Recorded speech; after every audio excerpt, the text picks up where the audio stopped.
താഴ്ചയിലെനിക്കവൻ തണലേകി, താങ്ങി എന്നെ വീഴ്ചയിൽ വഴി നടത്തി, തുടച്ചെൻ്റെ കണ്ണുനീർ പൊൻകരത്താൽ, തുടിക്കുന്നൻ മനം സ്വർഗ സന്തോഷത്താൽ. ജീവന്റെ ഉറവിടം ക്രിസ്തുവത്രേ, നാവിലാലവനെ നാം ഘോഷിക്കാം. അവനത്രേ എൻ പാപഹരൻ, തൻ ജീവനാൽ എന്നെയും വീണ്ടെടുത്തു, തൻ ജീവനാൽ എന്നെയും വീണ്ടെടുത്തു. യിരെമ്യാ പ്രവാചകന്റെ പുസ്തകം 13-ാം അധ്യായം. യഹോവ എന്നോട്, നീ ചെന്ന് ഒരു ചണനൂൽ കച്ച വാങ്ങി നിന്റെ അരയ്ക്ക് കെട്ടുക, അതിനെ വെള്ളത്തിൽ ഇടരുത് എന്ന് കൽപ്പിച്ചു. അങ്ങനെ ഞാൻ യഹോവയുടെ കൽപ്പന പ്രകാരം ഒരു കച്ച വാങ്ങി അരയ്ക്ക് കെട്ടി. യഹോവയുടെ അരുളപ്പാട് 2-ാം പ്രാവശ്യം എനിക്ക് ഉണ്ടായത് എന്തെന്നാൽ, നീ വാങ്ങി അരയ്ക്ക് കെട്ടിയ കച്ച എടുത്ത് പുറപ്പെട്ട് ഫ്രാത്തിനരികിലേക്ക് ചെന്ന് അവിടെ ഒരു പാറയുടെ വിള്ളലിൽ ഒളിച്ചു വെക്കുക. യഹോവ എന്നോട് കൽപ്പിച്ചതുപോലെ ഞാൻ ചെന്ന് അത് ഫ്രാത്തിനരികെ ഒളിപ്പിച്ച് വെച്ചു. ഏറിയ നാൾ കഴിഞ്ഞ ശേഷം യഹോവ എന്നോട്, നീ പുറപ്പെട്ട് ഫ്രാത്തിനരികെ ചെന്ന് അവിടെ ഒളിച്ചു വെക്കാൻ നിന്നോട് കൽപ്പിച്ച കച്ച എടുത്തുകൊള്ളുക എന്നരുളി ചെയ്തു. അങ്ങനെ ഞാൻ ഫ്രാത്തിനരികെ ചെന്ന് ഒളിച്ചു വെച്ചിരുന്ന സ്ഥലത്ത് നിന്ന് കച്ച മാന്തിയെടുത്തു. എന്നാൽ കച്ച കേടുപിടിച്ച് ഒന്നിനും കൊള്ളരുതാത്ത ആയിരുന്നു. യഹോവയുടെ അരുളപ്പാട് എനിക്കുണ്ടായത് എന്തെന്നാൽ, യഹോവ ഇപ്രകാരം അരുളി ചെയ്യുന്നു, ഇങ്ങനെ ഞാൻ യഹൂദയുടെ ഗർവവും യെരൂശലേമിൻ്റെ മഹാഗർവവും കെടുത്തുകളയും. എൻ്റെ വചനം കേൾപ്പാൻ മനസ്സില്ലാതെ ഹൃദയത്തിൽ ശാഠ്യം പോലെ നടക്കുകയും അന്യദേവന്മാരെ സേവിച്ച് നമസ്കരിക്കേണ്ടതിന് അവരോട് ചേരുകയും ചെയ്യുന്ന ഈ ദുഷ്ടജനം ഒന്നിനും കൊള്ളരുതാത്ത ഈ കച്ച പോലെ ആയിത്തീരും. കച്ച ഒരു മനുഷ്യന് അരയോട് പറ്റിച്ചേരുന്നത് പോലെ ഞാൻ ഇസ്രായേൽ ഗൃഹത്തെ മുഴുവനും യഹൂദ ഗൃഹമൊക്കെയും മുഴുവനും എനിക്ക് ജനവും കീർത്തിയും പ്രശംസയും അഹങ്കാരവും ആകേണ്ടതിന് എന്നോട് പറ്റിയിരിക്കുമാറാക്കി. അവർക്കു അനുസരിപ്പാൻ മനസ്സില്ല എന്ന് യഹോവയുടെ അരുളപ്പാട്. അതുകൊണ്ട് നീ അവരോട് പറയേണ്ടത്, എല്ലാ തുരുത്തിയിലും വീഞ്ഞു നിറയും എന്ന് ഇസ്രായേലിൻ്റെ ദൈവമായ യഹോവ അരുളി ചെയ്യുന്നു. എല്ലാ തുരുത്തിയിലും വീഞ്ഞു നിറയും എന്ന് ഞാൻ അറിയുന്നില്ലയോ എന്ന് അവർ നിന്നോട് ചോദിക്കും.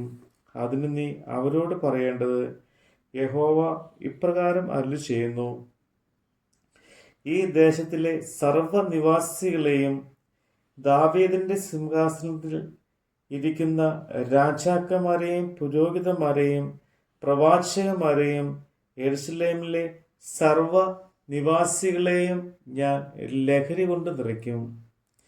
ഞാൻ അവരെ അന്യോന്യം പിതാക്കന്മാരെയും പുത്രന്മാരെയും തമ്മിലും മുട്ടി നശിക്കുമാറാക്കും എന്ന് യഹോവയുടെ അരുളപ്പാട്. അവരെ നശിപ്പിക്കുകയല്ലാതെ ഞാൻ അവരോട് കനിവോ ക്ഷമയോ കരുണയോ കാണിക്കുകയില്ല. നിങ്ങൾ കേൾപ്പീൻ, ചെവി തരുവീൻ. ഗർവിക്കരുത്, യഹോവയല്ലോ അരുളി ചെയ്തിരിക്കുന്നത്. ഇരുട്ടാക്കുന്നതിലും നിങ്ങളുടെ കാൽ അന്ധകാര പർവ്വതങ്ങളിൽ ഇടറിപ്പോകുന്നതിലും മുമ്പേ നിങ്ങളുടെ ദൈവമായ യഹോവയ്ക്ക് ബഹുമാനം കൊടുപ്പിൻ. ഇല്ലെങ്കിൽ നിങ്ങൾ പ്രകാശത്തിന് കാത്തിരിക്കാതെ അവൻ അന്ധതമസ്സും കൂരിരുട്ടും വരുത്തും. നിങ്ങൾ അനുസരിച്ചില്ലെങ്കിൽ ഞാൻ നിങ്ങളുടെ ഗർവ്വ നിമിത്തവും രഹസ്യത്തിൽ കരയും. യഹോവയുടെ ആട്ടിൻകൂട്ടത്തെ പിടിച്ചുകൊണ്ടുപോയിരിക്കയാൽ ഞാൻ ഏറ്റവും കരഞ്ഞു കണ്ണുനീരൊഴുക്കും. നീ രാജാവിനോടും രാജമാതാവിനോടും താഴെ ഇറങ്ങി ഇരിപ്പിൻ. നിങ്ങളുടെ ചൂടാമണിയായ ഭംഗിയുള്ള കിരീടം നിലത്ത് വീണിരിക്കുന്നു എന്ന് പറയുക. തെക്കുള്ള പട്ടണങ്ങൾ അടയ്ക്കപ്പെട്ടിരിക്കുന്നു, തുറപ്പാൻ ആരുമില്ല. യഹൂദയെ മുഴുവനും പിടിച്ചുകൊണ്ടുപോയി, അശേഷം പിടിച്ചുകൊണ്ട് പോയി. നീ തലപൊക്കി വടക്ക് നിന്ന് വരുന്നവരെ നോക്കുക.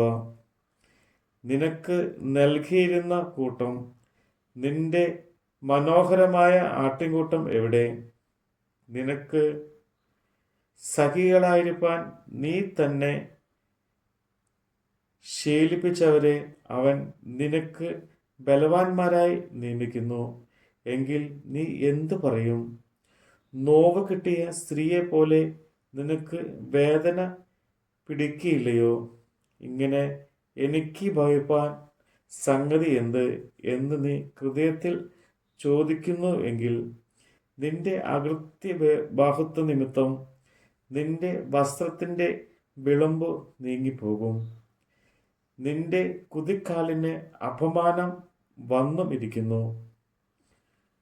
കൂശിന് തൻ്റെ ത്വക്കും പുള്ളിക്ക് തൻ്റെ പുള്ളിയും മാറ്റുവാൻ കഴിയുമോ? എന്നാൽ ദോഷം ചെയ്യുവാൻ ശീലിച്ചിരിക്കുന്ന നിങ്ങൾക്ക് നന്മ ചെയ്യുവാൻ കഴിയും. ആകയാൽ ഞാൻ അവരെ മരുഭൂമി പോലെ കാറ്റത്ത് പാറിപ്പോകുന്ന താളടി പോലെയും ചിതറിച്ചു കളയും. നീ എന്നെ മറന്ന് വ്യാജത്തിൽ ആശ്രയിക്കുന്നതുകൊണ്ട് ഇത് നിന്റെ ഓഹരിയും ഞാൻ നിനക്ക് അളന്നു തന്ന അംശവും ആകുന്നു എന്ന് യഹോവയുടെ അരുളപ്പാട്. അതുകൊണ്ട് ഞാനും നിന്റെ നഗ്നത പ്രത്യക്ഷമാകേണ്ടതിനു നിന്റെ വസ്ത്രത്തിൻ്റെ വിളമ്പ് നിന്റെ മുഖത്തിന് മീതെ പൊക്കിവെക്കും. നിന്റെ വ്യഭിചാരം, മഹാഗർജനം, വേശ്യാവൃത്തിയുടെ വഷളത്വം എന്നീ മ്ലേച്ഛതകളെ ഞാൻ വയലുകളിലെ കുന്നുകളിന്മേൽ കണ്ടിരിക്കുന്നു.